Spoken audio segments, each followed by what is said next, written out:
আজকে একটি চমৎকার ফলের জুস শেয়ার করতে যাচ্ছি। ভিডিওটি শুরুর আগে অবশ্যই চ্যানেলটাকে সাবস্ক্রাইব করে দিবেন।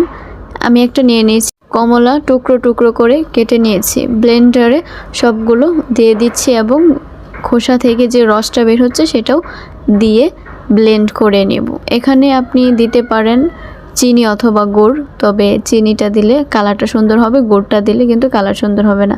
এখানে পরিমাণ মতো চিনি দিয়েছি এবং হালকা পরিমাণ পানি দিয়েছি, কারণ এইখানে শুধু কমলা দিলে ঘন হয়ে যাবে এবং খুব সহজেই ব্লেন্ড করা যাবে না। তো এই জন্য হালকা একটু পানি দিয়েছি।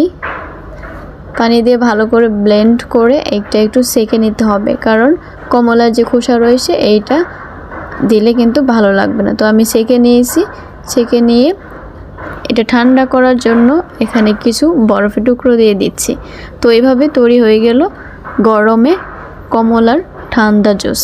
ভিডিওটি ভালো লাগলে অবশ্যই সাবস্ক্রাইব করে পাশে থাকবেন। সুন্দর সুন্দর রেসিপি পেতে অবশ্যই সাবস্ক্রাইব করে পাশে থাকবেন। সম্পূর্ণ ভিডিও দেখার জন্য ধন্যবাদ।